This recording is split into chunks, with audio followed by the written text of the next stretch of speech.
ఒక మంచి పాటలు పాడేటువంటి వ్యక్తి ఎవరున్నారు అని అంటే మీరు పాడినటువంటి పాటలలో కానీ నల్లబెల్లి రాజుకు మంచి పేరు ప్రతిష్టలు తెచ్చిపెట్టిన పాట ఏదైనా ఉన్నది అంటే ఏ పాట అని చెప్తారే? నిరుద్యోగమాను అంతమయ్యేదెప్పుడు, సదుద్దేశమే రాదా పాలకులకు ఎప్పుడు, ఎంతో ఘన కీర్తి గల చిన్నప్పటి నుంచి కావచ్చు, బాల్యం నుంచి కావచ్చు, చదువుకున్న కావచ్చు, చుట్టుముట్టోళ్ళు అరే మరి రాజుగాడికి ఇంత ఫేమస్ అవుతానరా అని ఇప్పుడు మీరు ఊళ్ళోకి పోగానే నీతోటి వచ్చే దోస్తులే గాని మీ దోస్తులల్లా నీ గురించి మంచిగా చెప్పుకునే మిత్రులే గాని ఎవరు? అతి ముఖ్యమైనటువంటి ఫ్రెండ్ ఎవరు అంటే తిప్పారపు రాజు నా ఫ్రెండ్. వాడు నా మంచిని గుర్తించడంతో పాటుగా నా లోపల టాలెంట్ ని వాడు చదువుకున్నప్పటి నుంచి గుర్తించిండు. అంటే తోడబుట్టిన వాళ్ళ కంటే ఎక్కువగా చూసుకున్నాడు. కానీ దురదృష్టవశాత్తు వాడు కరోనా సందర్భంలో కరోనా సోకి చనిపోవడం జరిగింది.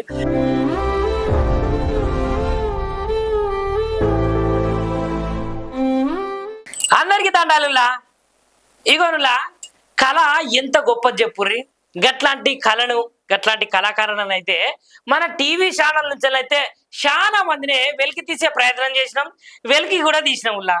మరి గట్లాంటి కలమ్మ తల్లి ముద్దు బిడ్డ వరంగల్ పేరింటనే దేనికి పోరాటాలకు గట్లనే కలమ్మ తల్లికి అయితే పెట్టింది పేరు ఉంటది కదా. మరి గట్లాంటి ఒక మంచి కళాకారుడు, ఒక మంచి రచయిత, ఒక మంచి పాటలు పాడేటువంటి వ్యక్తి ఎవరున్నారు అని అంటే నల్లబెల్లి రాజన్న. మరి వరంగల్ జిల్లాకు సంబంధించి అదేవిధంగా నల్లబెల్లి మండలానికి సంబంధించి వాళ్ళ ఊరైతే చాలా పేరు మోసిన ఊరు అని చెప్పొచ్చులా. రుద్రగూడెం అనే ఊళ్ళనైతే నల్లబెల్లి రాజన్న ఉంటాడు. ఇక మరి ఆయననైతే చిన్నప్పటి నుంచి ఆయన ఎరుకల నుంచి పాటలు పాడుకుంటా పాటలు రాసుకుంటా ఇగో ఇవాళ ఎన్నో డక్కా మొక్కలు తినుకుంటా ఈ స్టేజ్కి అయితే వచ్చిండులా. మరి అట్లాంటి కలమ్మ తల్లి ముద్దుబిడ్డనైతే ఇవాళ నేను మీకు పరిచయం చేయబోతున్నానులా. అన్న నమస్తేనే. నమస్తే తమ్మి, బాగున్నావు తమ్మి? అన్న నేను బాగున్నా, మీరు బాగున్నారా అన్న? బాగున్నా తమ్మి.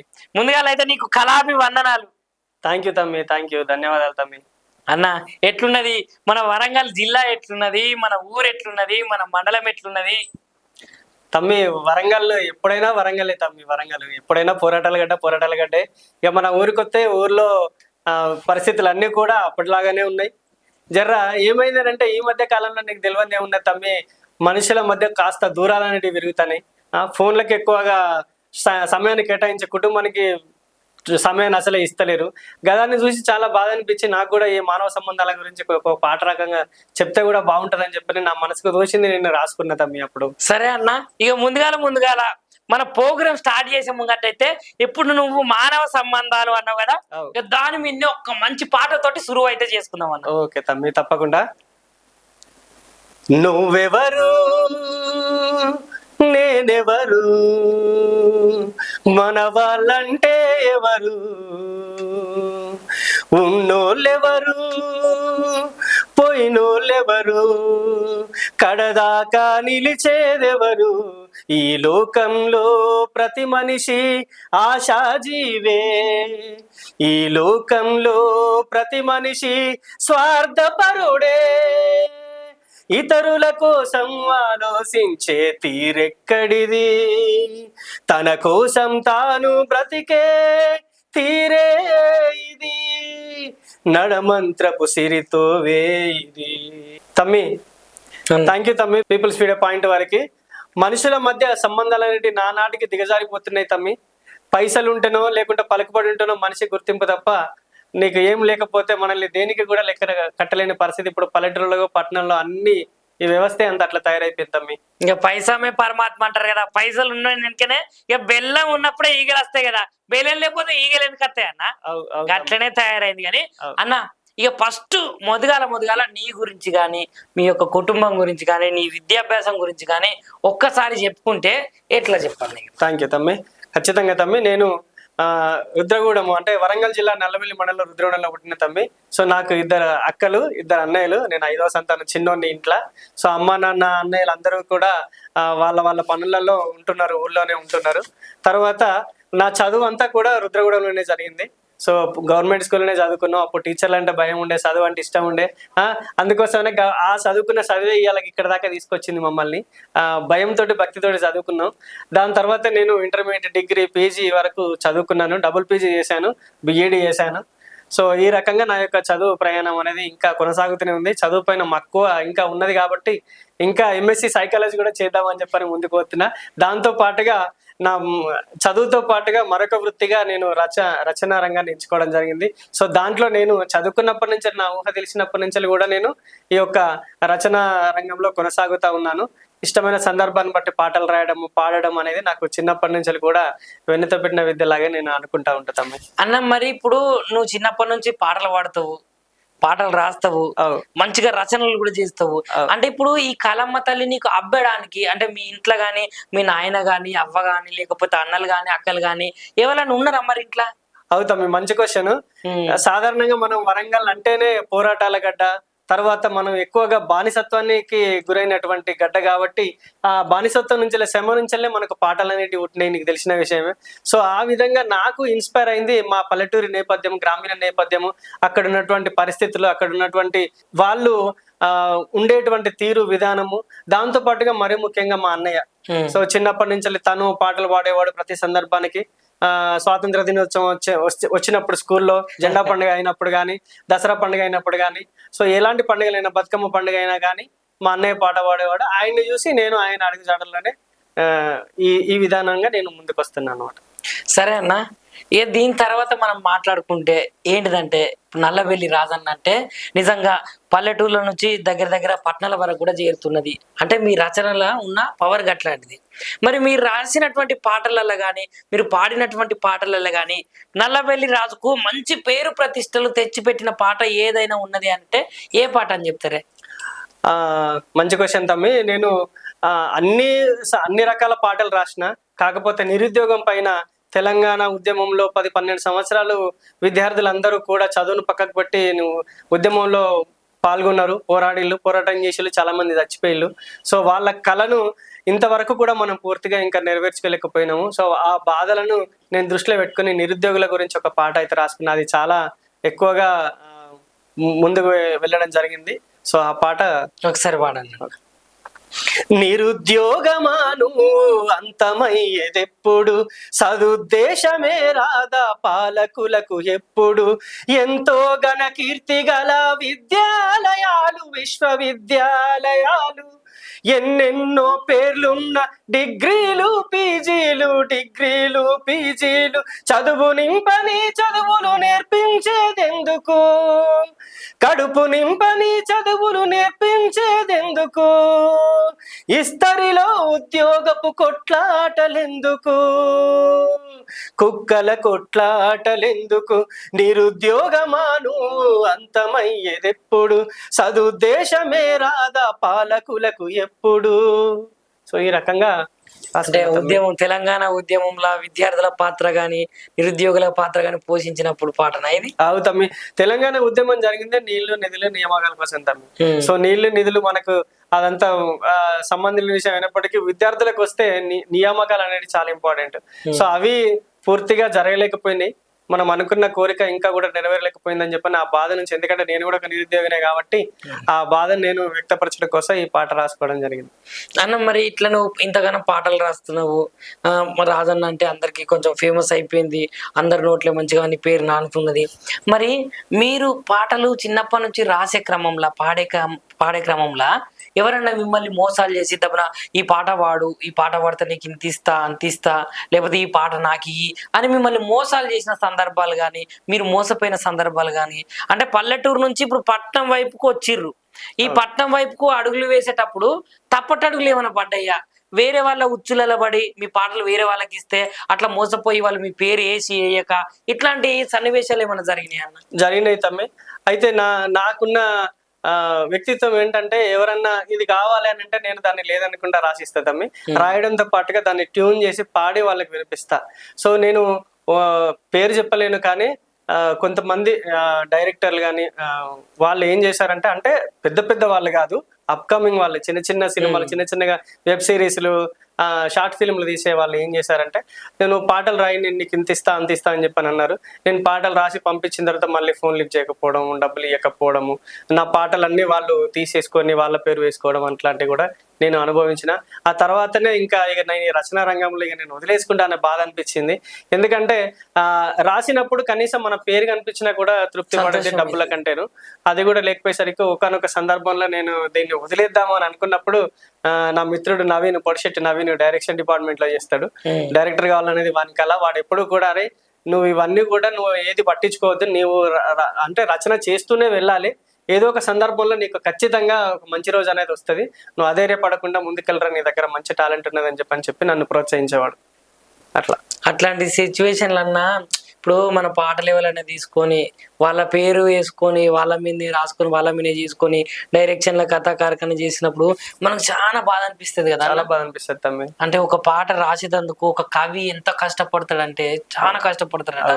అంటే ఒక పాటను మీరు రాసేటందుకు మీరు ఎట్లా ఆ పరిస్థితుల్లోకి ఆలింగనం చేసుకొని మీరే ఆ పరిస్థితిని సొంతంగా పరకాయ ప్రవేశం చేసి ఎట్లా ఫీల్ అవ్వకుంటే ఎట్లా రాస్తారన్న మరి రాసేటప్పుడు? కరెక్ట్ తమ్మి. ఇక్కడ ఏ కవికైనా సరే సందర్భం ఏంటిదో తెలుసుకున్న తర్వాత ఆ సందర్భానికి సంబంధించి ఆయనకు ఉన్నటువంటి వ్యక్తిగతమైనటువంటి అనుభవాలు కూడా దీంట్లో ఉపయోగపడతాయి. పాట రాసేటప్పుడు చుట్టూ ఉన్నటువంటి పరిస్థితులు, సాంఘిక నేపథ్యాలు, సాంస్కృతిక అంశాలు ఇవన్నీ కూడా పాట రాయడానికి సహకరిస్తాయి. నేను ఎవరైనా సందర్భాన్ని చెప్పినప్పుడు ఆ సందర్భానికి తగ్గట్టుగా పాట రాస్తూ వాళ్ళకి నేను ఇచ్చేవాడిని. ఆ పాట రాసేటప్పుడు వాళ్ళు ఏం చెప్పాలనుకుంటారో, వాళ్ళకి కావాల్సింది ఏంటి అనేది నేను తెలుసుకొని అందులోకి నువ్వు అన్నట్టుగా పరకాయ ప్రవేశం చేసుకొని ఇది సొంతంగా నాకే జరిగింది ఈ సంఘటన, ఒకవేళ ఆ పాత్రలో నేనే ఉంటే ఏ విధంగా ఫీల్ అవుతానని చెప్పని నేను ఓన్ చేసుకొని పాట రాసి ఇచ్చేవాడిని. పాట రాసేటప్పుడు ఒక్కొక్కరు ఎక్కడికో వెళ్ళి రాస్తా ఉంటారు ప్రొఫెషనల్ గా ఉన్న వాళ్ళు. బట్ నాకు నైట్ టైం అనేది చాలా ఇష్టం. సో అందరూ పడుకున్న తర్వాత నేను మేల్కొని నేను ఆ రచన అనేది చేసుకుంటా ఉంటా. అది నాకు చాలా ఇష్టం. అంటే రాత్రి పూట ఉదయించే సూర్యుడు అన్నట్టు మీరు. మరి నిజానికి మేధావులకు నిజమన్నా చాలా మంది పెద్ద పెద్ద మేధావులు చూసినా లేకపోతే పెద్ద పెద్ద కవులు, కళాకారులు, గాయకులను చూసినా కూడా ఎప్పుడంటే వీళ్ళు ప్రపంచం మొత్తం ఒక నిద్ర మత్తులో ఉన్నప్పుడు ఈ సమాజం మీద కానీ, నిరుద్యోగం మీద కానీ, ప్రజల మీద కానీ ఒక యుద్ధం చేసినట్టు అప్పుడే ఉదయించే సూర్యుడు, అంటే రాత్రి ఉదయించే సూర్యుని లాగానైతే మీ రచనలే కానీ, మీరు రాసేటువంటి పాటలే కానీ ఇవన్నీ జనాలకు మంచిని కలిగించే విధంగానైతే ఉంటాయి అన్న. మరి దోస్తానం మీద కానీ, లేదంటే సమాజం మీద కానీ, లేదంటే మీరు రాసుకున్నటువంటి పాటలలో కొన్ని పల్లెటూరు పాటలు కూడా ఉంటాయి. మరి అట్లాంటి ఫోక్ వేళ నేను మొన్న ఒకసారి నేను అటు పోతుంటే మీద ఒక పాట వినిపించిందని, ఏదంటే తారారా తారారా రమ్మన్నడే పోరడు ఈ పాట అన్న. ఇది నాకు ఈ మతలకి అసలు పోతలేదన్న. నిజంగా ఎంత గమ్మత్తున్నదంటే నిజంగా పోరాడేటో పిలిచిందట గాలి మోటార్ ఎక్కి. ఈ పదాలు అల్లుడు కూడా మంచిగా లేనవన్న. ఒక్కసారి మా జనం కోసం పాడవన్న. తప్పకుండా తమ్మి. ఏడేడు గొట్టంగా ఎర్ర బస్సెక్కి రమ్మన్నాడే పోరడు, ఏడేడు వింతలు చూపిస్తానని ఇల్లిడిసి రమ్మన్నాడు, రమ్మంటే రానన్నా రాను పొమ్మన్నా అసలే రానన్నా రానన్నా, ఈనాడే పోరడు నే మొత్తుకున్నా ఓసారి రమ్మంటాడు, గాలి మోటార్ ఎక్కి పోదాము రమ్మని మంకు పట్టు పడతాడు, ఈనాడే పోరడు నే మొత్తుకున్నా ఓసారి రమ్మంటాడు, గాలి మోటార్ ఎక్కి పోదాము రమ్మని మంకు పట్టు పడతాడు. నిజంగా మీరు ఒక్కసారి ఏదో సందర్భంలో వాడిర్రు, అది నేను ఇన్నన్నా. ఇక మధ్యలోకెళ్ళి పోతలేదు. మరి గాలి మోటార్ ఏంది, ఎవరు రమ్మన్నారు, ఎట్లా రమ్మన్నారు చెప్పాను ఒకసారి దాని గురించి. ఇక తమ్మి పల్లెటూళ్ళలో ఎట్లుంటది అంటే అంటే మనకు జరిగిన సందర్భాన్ని, మనకు జరిగిన సన్నివేశాన్ని కూడా చాలా వ్యంగ్యంగా, అంటే చాలా జోకుగా మన తెలంగాణ భాషలో కారెడ్డంగా చెప్పుకున్నట్టుగా, అటు పోతున్నావు పిల్ల, ఇట్రా రా పిల్ల, నీకు అది కొనిపిస్తా ఇది కొనిపిస్తా పిల్ల అని ఎట్లయితే మాట్లాడుకుంటామో, తాతమ్మన వల్ల వరుస కావచ్చు, బావ మరదల వరుస కావచ్చు.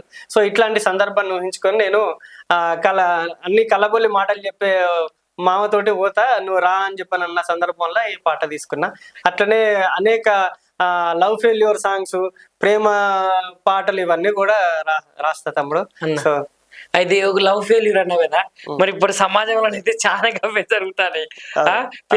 పిల్లలను మోసం చేసుడు, పిల్లగాళ్ళని మోసం చేసుడు, వీటి మీద ఒకటి వాడే. ఎండి